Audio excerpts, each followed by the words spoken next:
On est à nouveau, la Ligue des Champions, regardez. Tu te rappelles, José, à Vichy on était déjà, la Ligue des Champions à Vichy, c'est à nouveau le cas à Cannes. José, c'est encore un plaisir de te revoir. Ça va? Ça va. T'es à fond? Je sais pas comment tu fais. Alors, là, ça fait Daniel 40 minutes qu'on t'écoute. à la cérémonie disait la drogue. Nous, en l'occurrence, c'est le jeu. Voilà, c'est mais ça. Non, la vitamine C, ça marche bien. C'est incroyable parce que là, on sort de... Pour tout vous dire, José vient de nous parler pendant au moins 40 minutes de, je sais pas, 20 jeux experts en nous pitchant le truc. Incroyable. En fait, le truc, c'est que dans notre showroom, on a 120 jeux, 122 si je me trompe pas. Donc c'est vrai que sur des rendez-vous d'une heure, faut que les pitchs soient concis et voilà, vite prégnants, quoi. Faut vite choper à la gorge. Alors j'ai refait une petite sélection comme à Vichy, voilà, histoire de te proposer quelques petits trucs. Je vais commencer par ça parce que en fait ça m'a réveillé des souvenirs d'adolescent. Quand j'étais au lycée, oui, on avait créé un club de jeux de rôle et on jouait à Star Wars. Et là, qu'est-ce que je viens de voir? Le kit d'initiation pour l'ère de la rébellion. L'ère de la rébellion, c'est donc un très gros boulot de notre studio Edge, qui fait comme toujours un excellent boulot sur tout ce qui est jeu de rôle. L'idée, évidemment, c'est de reproposer Star Wars parce que pour ceux d'entre vous qui sont nés un peu comme moi il y a certaines années, vers 77, au moment du premier film, voilà, moi 76. tu vois, on a pas mal évolué. C'est-à-dire Star Wars aujourd'hui, c'est devenu complètement autre chose, mais c'est une espèce d'emblème de la pop culture. Et l'idée, c'est de continuer à maintenir cet emblème un peu très haut, vivant. Pourquoi? Parce que on est tous fans de Star Wars, en tout cas nous tous là on est fans de Star Wars, et l'idée c'est que le jeu de rôle c'est aussi un des premiers révélateurs, un des premiers moments de jeu où on se rend compte qu'à travers le jeu on peut faire vraiment ce qu'on veut, vivre des aventures incroyables dans des univers qu'on connaît. Donc là l'idée par les kits d'initiation c'est vraiment ça, c'est de dire à une nouvelle génération de joueurs, de joueuses, des nouvelles personnes. Mettez-vous au jeu de rôle et puis vous allez voir que c'est des sensations que vous vivrez dans aucun autre jeu. C'est vraiment quelque chose. Donc là, il y a la gamme qui a été refondue. Vous aviez fait Horreur à Arkham. C'est ça. Les deux focus cette année, c'est effectivement Star Wars et Horreur à Arkham. Il y a pas l'appel de Cthulhu aussi? Il y a aussi l'appel de Cthulhu, mais quand je te dis Horreur à Arkham, c'est parce qu'il y a eu le kit d'initiation, puis là, on va lancer toute la gamme derrière avec le livre de base et les extensions. L'appel de Cthulhu, effectivement, c'est du maintien de gamme. Oui, on est sur une gamme historique. Il y a tout ce travail-là. Là, l'idée, c'était vraiment de de tout refondre et puis de remettre quelque chose, une espèce de vraiment passage à la nouveauté, à la nouvelle ère de Star Wars Unlimited, de Star Wars, pardon. Tiens, tu fais un lapsus qui a son importance, puisque en termes de TCG, alors je les ai pas pris là, mais on a le chapitre 4 de Star Wars Unlimited qui arrive, qui nous amène tout le côté un petit peu développement du côté spatial. C'est ça. Voilà, les vaisseaux, là dans le chapitre 4, un petit peu tout ça. Il y a un truc que je trouve extraordinaire. Depuis le 7.1, j'ai un deck Leia vert et je dis à tout le monde à chaque fois, vous allez voir, quand arrive le 7.4, je vais enfin pouvoir développer mon deck vert, Leia, vaisseau. Et c'est vrai que jusque-là, il y avait beaucoup de vaisseaux, mais on n'était pas encore à ce niveau. Là, c'est vraiment un set qui est dédié à ça. Donc qui développe le spatial et qui développe cette nouvelle mécanique qui est d'utiliser les leaders, des personnages en amélioration. C'est-à-dire que les personnages deviennent pilotes et à ce moment-là deviennent des améliorations de vaisseaux. Ça change complètement la dynamique, évidemment. Tu peux toujours les utiliser côté terrestre, c'est des troupes comme les autres, avec évidemment plutôt des très bonnes valeurs d'habitude, mais tu peux les utiliser en tant que pilote. Et là, ça change vraiment la manière dont tu vas aborder cette bataille. Alors évidemment, c'est un jeu extraordinaire, donc pardon, je pourrais en parler des heures. Oui, évidemment. Puis en plus, je sais que tu es passionné de ça. Et d'ailleurs, on avait annoncé à Vichy que vous alliez sortir prochainement le One Piece en français. Ça y est, il est là. Et en plus, on a aussi la saison 2 de Altered. Donc là, on est à fond, quoi. Alors le TCG, c'est vrai que l'année dernière, on disait l'année du TCG. Cette année, je pense qu'on peut redire que c'est l'année du TCG. Au-dessus des cannes, au-dessus des marches. Là c'était l'idée. Effectivement, à Cannes, on a développé ce qu'on appelle le village TCG. Ouais, j'ai vu. Parce que pour nous, il y a un cercle vertueux réel. C'est-à-dire que quel que soit le TCG par lequel tu rentres dans le monde du TCG, tu vas y trouver quelque chose qui t'intéresse. Que ce soit la collection, que ce soit la méta, que ce soit les illustrations. Et tu vas te rendre compte qu'en fait, tu peux passer d'un jeu à l'autre par amour de ce qui te plaisait dans un jeu. Tu aimes Pokémon, tu adores les petits monstres de poche que sont les Pokémon. Tu vas peut-être passer sur un univers très riche visuellement comme Altered. ou alors c'est la licence qui t'intéresse. À ce moment-là, tu vas peut-être passer sur One Piece parce que tu aimes le manga, ou Star Wars parce que tu es un peu plus âgé, c'est une licence qui te parle. Il y a vraiment ce truc-là qui fait que, par exemple, tu aimes la méta, tu vas peut-être rentrer par Star Wars. Il y a tout ce mélange des genres qui, pour nous, est extrêmement riche au sein des TCG. Ouais, c'est vrai. Du coup, alors, je vais enchaîner avec ça, parce que du coup, on va pas forcément le pitcher. Parce que je vais renvoyer les gens vers la vidéo que j'avais faite du prototype. Alors évidemment, on est sur un matériel plus avancé, mais je voulais en parler parce que c'est devenu un ami en fait, François, de Crapaud Céleste, qui a développé son jeu et qui a été vraiment un acharné là-dessus et qui a fait un travail vraiment cool avec des plateaux, des cubes en fait, des cubes en carton qui s'embriquent les uns dans les autres et qui créent un plateau à différents niveaux. Et c'est vraiment alors c'est un jeu de programmation. Et là, ça me fait tellement plaisir de voir le jeu comme ça, quoi. Voilà. En fait, j'ai toujours beaucoup de mal à dire à quel point ce jeu est extrêmement malin et intéressant. Alors, du mal, non, puisque je viens de le faire, mais il faudrait vraiment que je vous... Il faut vivre la partie pour s'en rendre compte. En fait, la programmation, ce qui est hyper intéressant, c'est vraiment ce côté, je le disais tout à l'heure quand on en parlait, ce côté mind game, c'est-à-dire que c'est hyper important d'arriver à deviner ce qu'il y a dans la tête de tes adversaires pour arriver à faire le contre-move avant qu'ils le fassent.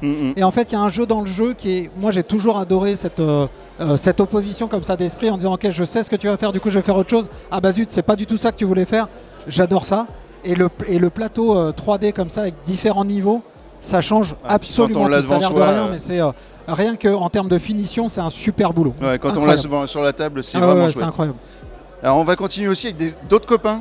Ah oui. Parce que, à force de traîner dans les salons, etc., forcément on se fait des copains. Ah oui, bien sûr. Et du coup, là c'est des Normands. Et, vu qu'on est de Normandie, c'est des copains. C'est Greg et Mathieu qui sortent Zénith, donc chez Playpunk. Voilà. Et nous, alors c'est pareil, on a vu le prototype évoluer, on l'a joué à différentes périodes. Et voilà, et c'est encore une belle récompense que de le voir comme un ça. Jeu incroyable encore. Tellement incroyable. Un jeu incroyable encore. C'est franchement... Je pourrais miser maintenant des pièces pour qu'il soit au moins nommé l'année prochaine. En fait, nous, on se pose pas la question. C'est-à-dire que on est convaincu que beaucoup de jeux qui sont ici dans le showroom sont des jeux extraordinaires. Qu'ils soient nommés ou pas, ça ne changera pas le fait qu'ils sont extraordinaires. C'est une reconnaissance évidemment pour les auteurs, pour les illustrateurs, pour les équipes je dis ça parce que ça qui ont travaillé, qui ont plaisir. développé, bien sûr. Là, on ne le retire pas, ce truc-là. Mais ce que je veux dire, c'est que qu'ils soient nommés ou pas, ça n'enlèvera rien à l'excellent travail qui a été fait sur le jeu. C'est un jeu, voilà, il faut absolument. Et Playpunk, c'est vrai que c'est un éditeur qui porte vraiment ses jeux sur le long terme, quoi. Pendant un an, on a eu un très gros travail. Pendant un an, ça va être ça, et c'est à fond, quoi. Oui, et puis c'est vraiment, tu vois, le nom, enfin le jeu porte bien son nom. On est vraiment tout là-haut, c'est-à-dire qu'en termes de finition, en termes de travail d'édition, en termes même de créa, c'est-à-dire que vraiment le ping-pong qu'il peut y avoir entre les créateurs et les éditeurs, on sait qu'on est vraiment tout en haut et le jeu est un jeu pour 2 ou 4 joueurs et la version 4 joueurs, essayez-la parce que c'est de la tuerie.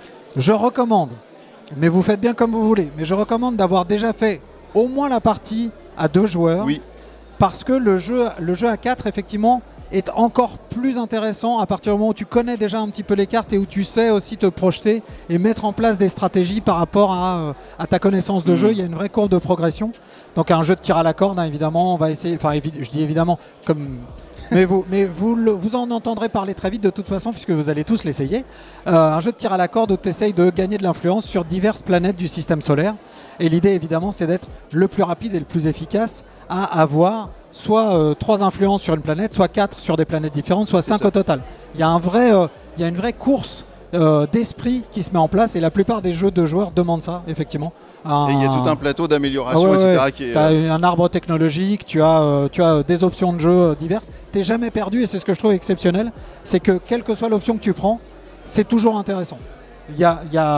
Tu peux faire un move qui est plus ou moins bien, mais tu as toujours quelque chose à faire et tu as plein de bons moves. Plein de bons moves. On enchaîne avec Kelp. Encore un jeu exceptionnel, j'ai que des jeux, c'est incroyable. Du coup, effectivement, je l'ai sorti parce que ta présentation a réussi à nous toucher. Du coup, voilà, je voulais le jeu du chat et la souris. Ouais, vraiment. En fait, comme je dis souvent, moi je suis très poulpe. Donc voilà, c'est un jeu où tu peux jouer un poulpe. Déjà rien que ça, c'est parti.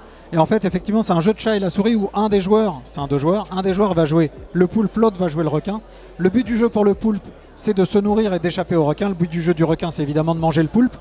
Et asymétrique, donc il y en a un qui va jouer en deck building, un qui va jouer en back building. Jeu de cache-cache évidemment sur le plateau. Il y a plein de choses. Et le ressenti de jeu, c'est ce que je te disais tout à l'heure, le ressenti de jeu, quand tu joues le poulpe et que tu te fais chasser, ou quand tu joues le requin et que tu chasses, vraiment cette logique de prédation ou cette logique d'esquive, ça met complètement deux ambiances d'un côté à l'autre du plateau, quoi. Incroyable. Bah écoute, ça, on a eu hâte d'essayer parce que franchement, ça donne très envie.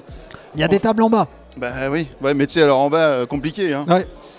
Ensuite, on a Fate Forge. Alors ça, je l'ai sorti, c'est parce que c'est mon amour des jeux de figurines, des jeux de dungeon crawler, etc. Bon, on va aller assez vite parce qu'on pourrait en parler pendant des heures de ce genre de jeu. Mais voilà, rapidement, tu disais, donc je te laisse en parler. C'est un coopératif où on va essayer, donc c'est un hybride avec l'appli, le plateau. Le but va être une espèce de pick and run, c'est-à-dire que on joue des aventuriers, le but c'est d'atteindre l'objectif du scénario et puis de préparer sa sortie. Le but n'est pas forcément de tuer tous les monstres, on n'est pas là pour ça. Le but c'est vraiment d'aller au bout. Ce qui est hyper intéressant avec ce jeu-là, comparé à d'autres jeux du marché, c'est que, on va dire, ta campagne elle est toujours vivante. Qu'est-ce que j'entends par là? J'entends par là le fait qu'il n'y a pas de succès ou de raté d'un scénario. Alors, entendons-nous bien, évidemment, tu peux passer à côté de l'objectif, mais si tu rates ton objectif, c'est pas grave. L'appli te dit, ok, tu as pris l'embranchement, et à partir de maintenant, ça va changer ta campagne, et tu vas vers un autre scénario. Mais du coup, ça fait quelque chose de, en termes d'immersion, tu en parlais tout à l'heure de jeu de rôle, ça fait quelque chose qui est extrêmement vécu, et qu'il n'y a pas deux campagnes pareilles, parce que tu vas jamais réussir ou rater les mêmes scénarios. Et ça, on trouve ça vraiment très très bien, d'avoir poussé en fait cette méca aussi loin, dans le côté justement, on part à l'aventure, quoi, vraiment. L'avantage aussi de tout ce genre de jeu, c'est que vu qu'on est sur du coop, évidemment on peut y jouer en solo. Oui, et ça permet quand même de faire plus facilement les campagnes plutôt que d'arriver à se réunir. Et là, on connaît beaucoup de gens qui jouent solo. Sur ce genre de jeu, moi j'aime bien, finalement. Je comprends. Parce que sinon tu n'arrives pas, tu vois, le ISS Vanguard par exemple, si tu es tout le temps obligé d'attendre que les pattes soient dispo ou quoi, tu n'avances pas en fait. Okay. Et tu oublies. Alors c'est une vraie question parce que moi j'ai beaucoup de mal à jouer solo. Moi aussi, mais en même temps sur ce genre de jeu, d'accord, c'était vraiment une vraie question. Et même parfois je préfère sur certains jeux comme ça, parce qu'au moins je suis maître de mes propres choix. Ouais, bien sûr. Et, tu vois, tu dois pas subir les mauvaises décisions. La souffrance. Il dit si ça, parfois, tu pourras le taper après. Même si parfois j'en prends aussi des mauvaises parce décisions. Il vient quand même de dire que c'était pas lui les mauvaises décisions. On est d'accord. Et du coup un petit dernier, donc on est sur un jeu en duo, alors ça c'est un jeu de course. Oui. Un jeu de course entre deux joueurs. C'est ça, oui, c'est une course coopérative à deux joueurs. Voilà. C'est ça, c'est bien dit. C'est un jeu de pli coopératif. Genre, vas-y, allez, vends-nous-le. Vends-nous ta mayonnaise.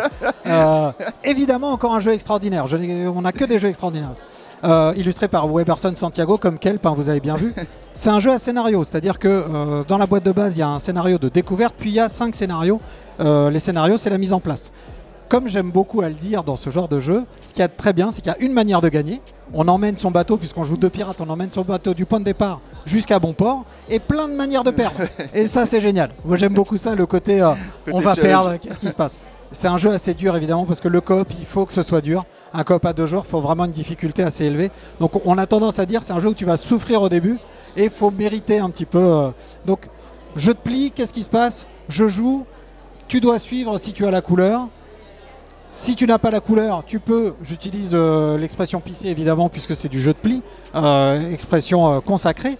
Et en fonction donc non seulement de qui remporte le pli, mais des icônes qu'il y a sur les cartes, on va activer ou pas une possibilité qui va être peut-être d'avancer, de tirer au canon, de louvoyer de droite à gauche. Et donc avec tout ça, il va falloir réussir à aller d'un point à l'autre du scénario le plus vite possible parce que sinon on est rattrapé par l'orage et le bateau est coulé.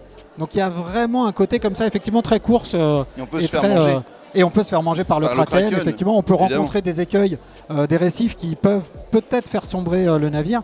Donc il y a vraiment tout un ensemble de dangers qui nous guettent. Et là, l'idée, c'est d'aller le plus vite possible à bon port. Et c'est marrant parce qu'on l'a vu étalé sur une planche là, que vous maîtrisez à fond. Hein. Je sais pas comment vous faites pour rien faire tomber. Et en fait, ça tient dans une toute petite boîte. Alors ouais, c'est aussi ça qui est marrant, c'est que c'est extrêmement compact. Quand tu ouvres la boîte, il y a énormément de matos, mais tout est c'est pas du lyophilisé, tout est dedans. On a l'impression qu'il va falloir mettre un petit coup d'eau, genre un popcorn. Non, bah oui, il y a un deck de cartes, différents plateaux de jeu, des petits cubes pour marquer justement les différents points.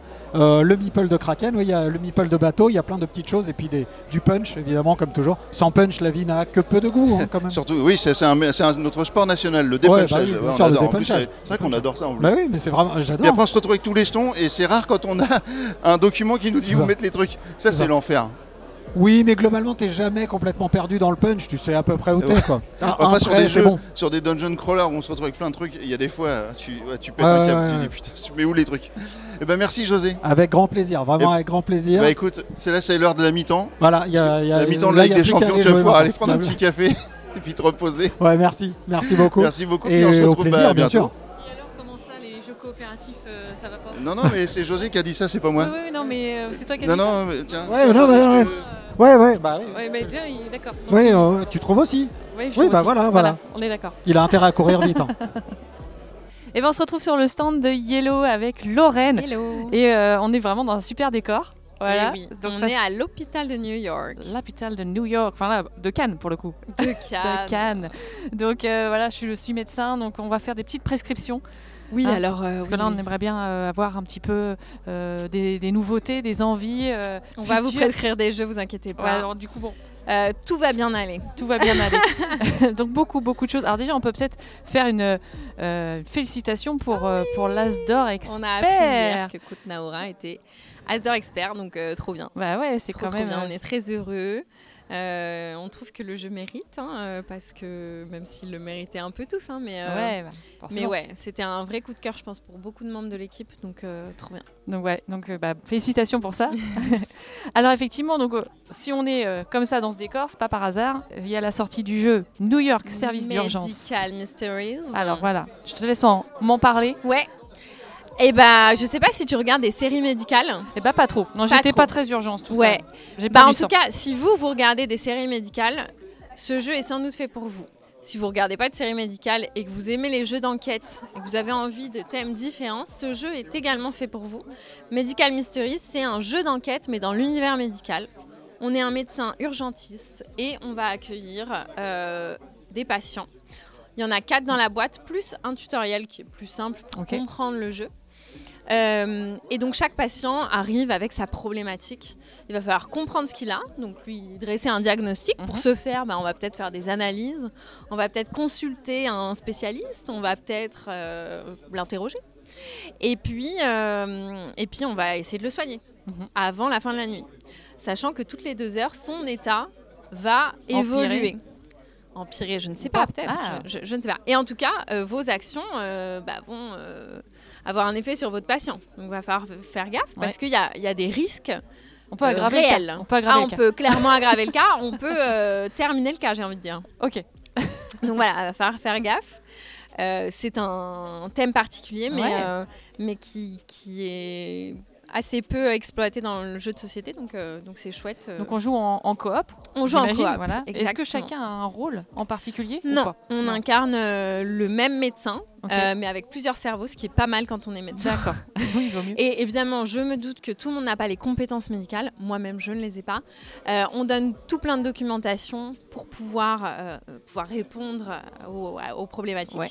Pas besoin d'avoir fait. Il y a des choses à fouiller, en fait, il y a quand même des documents à fouiller. Oui, c'est un peu comme un jeu d'enquête, puisque on va essayer de trouver les petits indices chez notre patient, dans ce qu'il nous dit, et puis dans les analyses qu'on reçoit. Et puis, va falloir aussi faire attention à certains détails, quoi. Par exemple, on peut avoir un patient qui est allergique à une certaine molécule. Bon, quand on lui administre un médicament, peut-être faire gaffe s'il n'y a pas cette molécule dans le médicament. Oui, bien sûr. C'est des petits détails comme ça.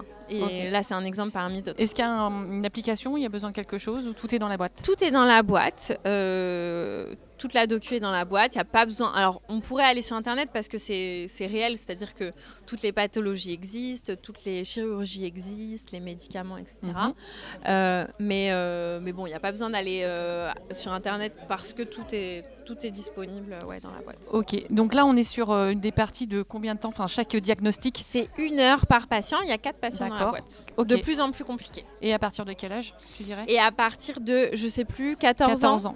14 ans et 14, plus, voilà. 14 ans et plus. Oui, parce que c'est quand même du jeu d'enquête, donc il faut s'impliquer. Et puis, c'est un univers qui est quand même assez particulier. Donc ça peut être, pour les gens un peu sensibles, ça peut être problématique. On évite de jouer avec un hypochondriaque, par exemple. Ah ouais, je suis pas sûre qu'il soit très à l'aise, mais quoique ces gens-là aiment bien tout l'univers des maladies. Oui, ils s'y connaissent peut-être très bien, en effet. Ouais. Mais je pense qu'après, ils sont très mal à l'issue de la boîte. Ok, donc ça sort quand? Et donc ça sort en avril. Ok, ça arrive très vite. Merci du coup pour cette première prescription et je te propose d'en passer à la deuxième. Et là, c'est Agent Avenue. Yes. Alors, qu'est-ce que c'est que cette petite boîte? Agent Avenue, on est sur un jeu 2 joueurs avec un mode A+, mais ça marche très bien à 2. On est sur un jeu de course-poursuite. On est des agents dans un quartier et on va essayer de rattraper l'autre sur un plateau, tout simplement. On va jouer des cartes. Il y a une mécanique que moi j'adore personnellement, c'est le split and choose. J'ai 4 cartes dans ma main, j'en choisis 2. Je vais t'en montrer une, t'es mon adversaire. Je vais t'en montrer une et je vais t'en cacher une. Tu vas choisir la carte de ton choix, donc je peux bluffer. Ouais. Et je récupérerai l'autre. Sur ces cartes, il y a plusieurs pictos. Quand je récupère une carte pour la première fois, je fais le premier picto. Ça peut me faire avancer, ça peut me faire reculer, ça peut me faire rester immobile.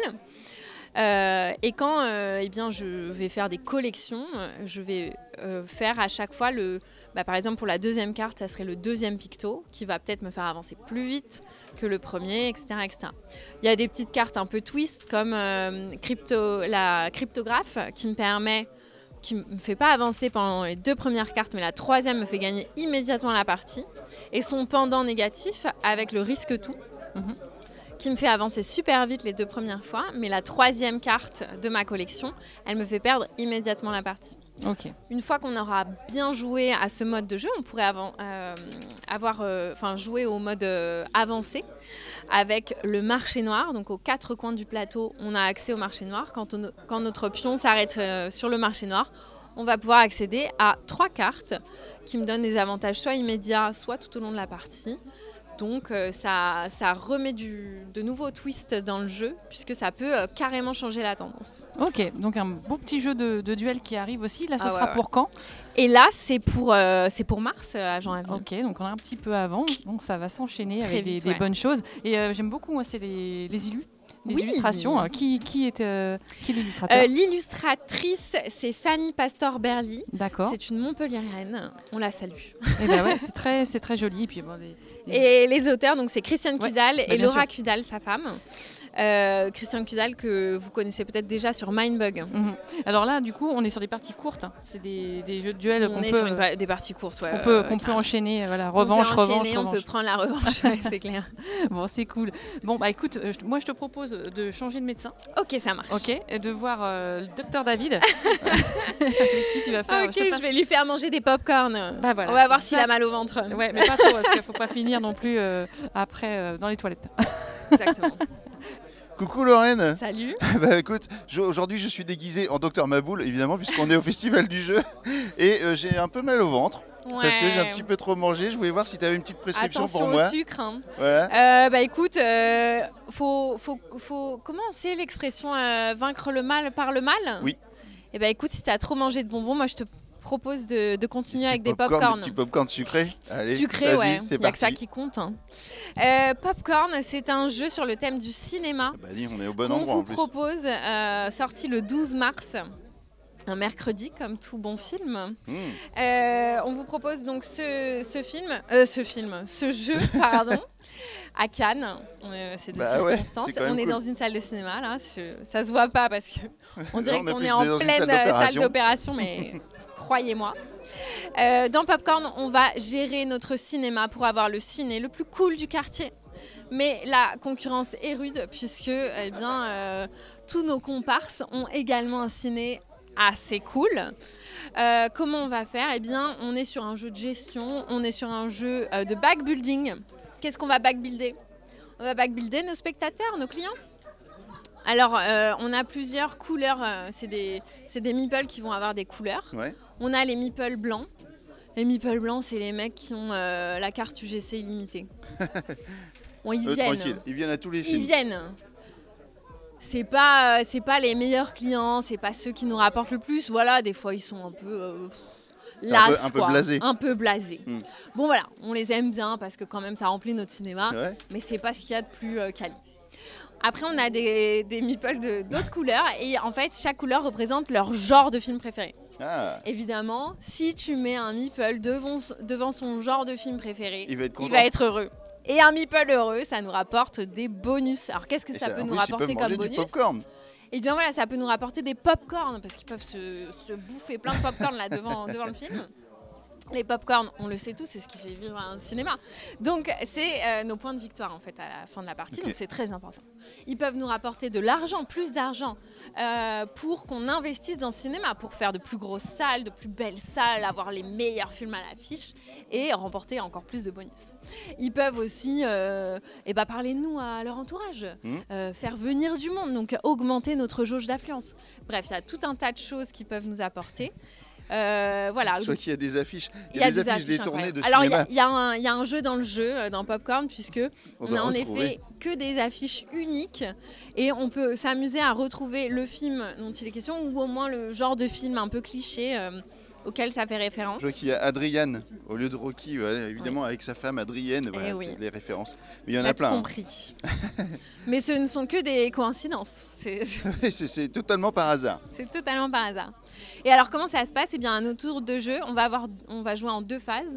Une première phase où on va améliorer notre cinéma, on va acheter de nouveaux films parce que nos films ils vont vieillir et plus ils vieillissent, moins ils nous rapportent de bonus. Donc on va devoir les renouveler sans cesse. Et on peut améliorer aussi nos salles. On commence avec 2 salles. On peut en ouvrir une nouvelle, une 3e, donc accueillir 3 films en tout. Et puis on va pouvoir changer nos salles, peut-être mettre de nouveaux fauteuils, mettre plus de place, accueillir plus de monde. Ça, ce sera selon votre stratégie. Un jeu bien complet, quoi. Avec plein de possibilités. Et après, eh bien, la deuxième phase, c'est d'accueillir nos spectateurs pour les placer devant les films qu'on aura à l'affiche. Est-ce qu'on peut mettre par exemple plus de sel dans les pop-corn pour leur faire acheter des boissons? Hop, ce genre de choses. C'est machiavélique. On peut pas faire ça dans le jeu, mais peut-être dans ton extension. Non, parce que ça me rappelle un petit peu, tu sais, les jeux de gestion de parcs d'attractions. Ouais, carrément. On est vraiment dans cette idée-là. Il y avait ce truc-là où on pouvait mettre plus de sel dans les frites pour les forcer à aller chercher. Ça, c'était cool. Ben, ça, c'est bien. Donc ça, c'est Popcorn. Ça sort, tu m'as dit mars. Le 12 mars. 12 mars. Et puis là, maintenant, on va parler, parce que moi, si vous suivez un petit peu la chaîne, vous savez mon amour pour le heavy metal. Oh waouh! Bah oui, forcément. C'est un jeu pour toi. Ah ouais, mais là, celui-là. Moi, j'adore ce jeu. Celui-là, je l'ai vu à Essen. Je suis allé voir De Vire. Je connaissais pas bien la personne. Maintenant, je la connais un peu mieux. Ne bouge pas, je vais te le chercher parce que là, on peut plus attendre. Là, je rêve, j'en peux plus, Lorraine. Merci, Lorraine, tu viens de me sauver. Ça y est, tu as amené la boîte. Tu crois que je vais pouvoir repartir avec? Je ne pense pas. Oh mince. déjà, le gars Essen, j'ai fait tout ce que j'ai pu pour essayer de repartir avec une boîte, j'ai pas réussi. Et puis là, voilà, je suis tombé en amour avec ce jeu. Il faudra patienter parce que ce jeu arrive fin de l'été. En août, on espère, plutôt fin août. C'est dans bientôt. Ouais, va falloir finir cet hiver avant. Rockard, on va gérer notre carrière de rockstars. Excellent. On adore ça. Avant d'être une rockstar, on est un petit musicien amateur. Voilà, oui, forcément. On répète dans la chambre, dans le garage. On a un petit boulot parce qu'il faut manger à la fin du mois. Puis il faut pouvoir acheter des instruments. Exactement. Donc, on va gérer notre carrière. Donc, on va d'abord s'entraîner. On va rencontrer des musiciens, peut-être aussi. Rencontrer des gens, avoir un manager, s'entraîner, enregistrer des mixtapes, écrire des chansons. Trop bien. Enregistrer peut-être un album. Ben oui. Si j'enregistre un album, il faut certains prérequis, il faut être assez doué pour enregistrer un album. Mais au moment où j'enregistrerai un album, j'aurai des royalties. Tous les mois, j'obtiendrai de l'argent. Donc ça va être génial. Et je deviendrai peut-être une rockstar. Je pourrais quitter mon travail alimentaire et passer